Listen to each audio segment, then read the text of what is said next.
c'est ce qu'il se passe quand l'amour de ton groupe et de ta ville prend le dessus sur le football. Biba, le capot de Nice, est clair, s'il passe son temps dos au terrain, sans pouvoir regarder le match, c'est par passion, et rien d'autre. Faut-il être fou pour aller au stade et ne pas avoir le plaisir d'observer les 22 acteurs chercher les 3 points? Notre match à nous, c'est de faire en sorte que l'ambiance soit top, résume Popom, ex-capot du COP de la Butte, à Angers, qui formait un duo détonnant avec Pierre.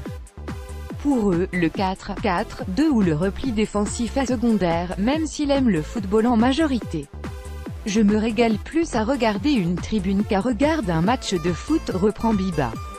J'arrive à savoir si Nice joue bien ou mal juste en la regardant, l'amour, d'accord, mais des gradins plus que du ballon. À Nice, même si ça va mieux, avant il n'y avait rien à voir sur le terrain. Donc il vaut mieux se concentrer à représenter notre ville, nos couleurs, notre identité. C'est bien plus important que de regarder un match, chaque personne que tu vas interroger te répondra différemment, ça dépend des sensibilités, juge Castillon, capot des Ultramarines de Bordeaux depuis 5 années, et qui n'a donc pas connu la période la plus glorieuse de son club sur le terrain. Moi, si je suis là, c'est avant tout pour le club et le ballon, tempère-t-il, à la base, on vient quand même au stade pour ça. Si un jour, ce que je ne souhaite pas, pour une raison ou pour une autre, le groupe s'arrête, je continuerai d'aller au stade. On y allait déjà avant de rejoindre les Ultras.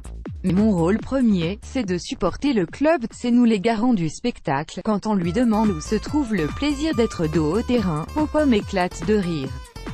C'est la question posée par tout le monde et la remarque que l'on me fait, t'es le mec torse nu dos au terrain qui ne voit pas le match. Mais moi, ça ne m'a jamais dérangé. Le match, tu le ressens. Arrivé au stade par passion du ballon rond, il admet que celle-ci se marie désormais à un amour inconditionnel de l'ambiance. Je suis allé voir Milan-Naples. Finalement, j'ai passé plus de temps à regarder ce qu'il se faisait en tribune. On l'a ou on ne l'a pas, ce délire-là, complète Castillon. Actuellement, vu le spectacle proposé à Bordeaux, ce n'est pas très grave de louper le match. Et puis, quand les résultats sont là, que l'ambiance est au rendez-vous, c'est un truc de barjot de regarder le virage. Ça te prend aux tripes. C'est difficile de l'expliquer aux gens, une fois la voix cassée, rentrer chez eux, le sentiment du devoir accompli ou non, hors de question de se mettre à nouveau devant le match pour savoir ce qu'ils ont loupé. Je mate les résumés, glisse Popom et Biba, Castillon, le foot à la télé, je regarde de moins en moins. C'est un truc qui me gonfle. Je n'ai ni Canal, ni Bein, pour des raisons de contre-pouvoir, donc ça limite les matchs à voir. L'important est ailleurs, dans une certaine idée de ce que doit être le football. Aussi, je demande à la tribune de ne pas s'occuper de ce qui se passe sur le terrain, même si c'est difficile, confie Biba. C'est nous les garants du spectacle, d'un football populaire et passionné. On est obnubilé par l'ambiance qu'on doit mettre. Le match n'est pas secondaire mais presque, de toute façon on connaîtra le résultat, le fameux match des tribunes aussi ont leur propre match. Pas de geste technique, pas de but ou de point du nul à sauvegarder, mais il y a bien une partie à gagner, celui du fameux match des tribunes. Et cette victoire ne s'arrache pas facilement. Tout doit être calculé, ou presque. Le contexte, le classement, la présence ou non des supporters adverses, ainsi que la physionomie de la rencontre décident du comportement des capots. Lors de temps morts ou dans un match creux, les chants longs, où on peut prendre le temps de tchatcher avec la tribune, dit Biba, sont invoqués.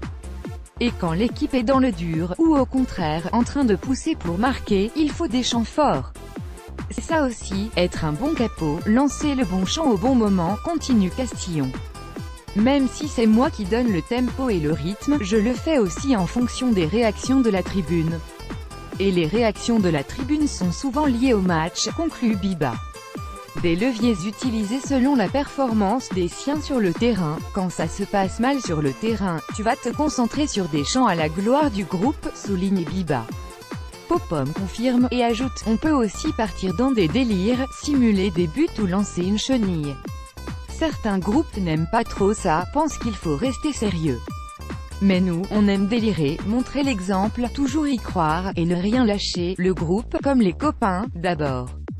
Mais à Bordeaux ou à Nice, depuis le changement de stade, on ne parle plus seulement à un noyau, mais à des milliers de supporters qui s'installent dans les virages et ne sont pas forcément au fait des codes. À ce moment-là arrive alors un principe d'éducation, il faut faire comprendre la vie du groupe, les règles, comment ça marche. Ne pas seulement donner des ordres, mais expliquer quelle direction on donne et pourquoi. Si par exemple, le groupe décide de ne plus applaudir les joueurs, c'est mon rôle de faire comprendre à la tribune pourquoi, juge Biba. Avant d'ajouter, parfois, les gens ne comprennent pas pourquoi on part dans des délires contre l'équipe. Il faut éduquer à la mentalité ultra. Certains viennent en populaire en se disant qu'on peut supporter ou insulter les joueurs comme on veut. Nous, on donne une direction, si tu es dans notre tribune tu te dois de la suivre. Sinon, tu peux aller ailleurs, le stade est grand, la plupart du temps, les supporters, même moins habitués, sont réceptifs, pense Castillon. Grâce, aussi, à un dialogue qui va dans les deux sens, pour un Bordeaux-Paris, il faut plus rentrer dans les détails sur les tifos. Les gens qui sont là constamment sont rodés. Mais les autres il faut entrer dans les détails pour que la réussite soit totale. On essaye aussi de faire des chants moins complexes pour que tout le monde puisse participer, explique celui qui fait de l'humilité une valeur cardinale du capot, dont l'importance est la même que celui qui va faire une banderole ou nettoyer le local. Et ainsi, vivre intensément le match sans voir le rectangle vert. Ou presque. Un meneur qui va rester là à regarder le match, je ne vois pas l'intérêt, souffle Castiglion. Mais pareillement, un gars qui ne va regarder que sa tribune, je me demande comment il fait pour savoir quel chant lancer. L'important, c'est de montrer l'exemple, toujours y croire, et ne rien lâcher. Le coup d'œil furtif reste donc toléré. Avant de se tourner à nouveau et de ressentir, dans le regard de ce face à soi, la passion et la ferveur. Inspirés par les collectionneurs de stades anglais, les deux auteurs de ont lancé un tour de France des 20 stades de Ligue 1 pour aller à la rencontre des supporters et vivre le supporterisme de l'intérieur.